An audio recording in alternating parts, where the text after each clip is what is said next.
welcome to the News in 5, your fast-paced roundup of the week's biggest stories, brought to you by TOS TV. I am Jemima Diamondine.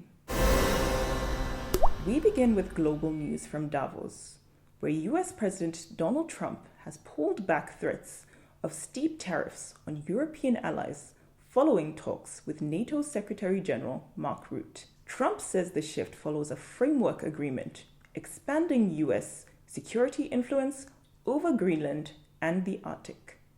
He ruled out military force, saying Washington will continue pursuing its interests through economic and diplomatic pressure. In Africa, catastrophic flooding has killed more than 100 people across Mozambique, South Africa, and Zimbabwe. South Africa has declared a national disaster as military helicopters rescue residents stranded by rising waters.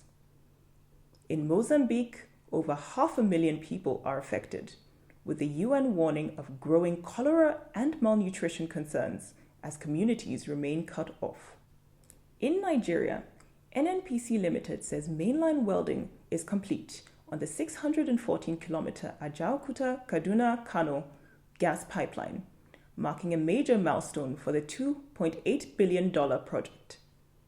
This successful River Niger crossing clears the final technical hurdle, with activation now expected in early 2026. The pipeline is set to supply 2 billion cubic feet of gas daily to power northern Nigeria's industries. Still in Nigeria, the United Nations warns that up to 35 million people could face severe food insecurity in 2026. Funding shortfalls have forced cuts to food and nutrition programs, particularly in conflict-affected regions. The UN says without urgent support, millions of children and displaced families risk acute malnutrition. In Africa, Senegal claimed their second Africa Cup of Nations title with a 1-0 extra-time win over hosts Morocco.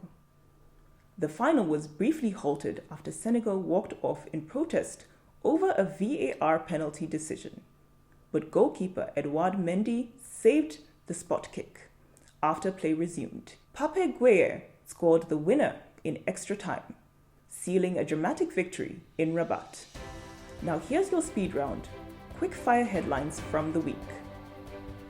Spanish train collision kills 45.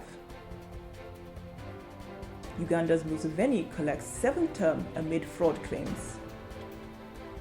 Super Eagles finish 3rd at AFCON after penalty shootout win over Egypt. Nigeria cleared from EU high-risk money laundering list. Asake and Ayra Starr win big at AFRIMA 2026. And that's the News in 5. For more breaking news, subscribe, like, and hit the bell icon on TOS TV. I am Jemima Diamondine. See you again next Saturday. Stay informed.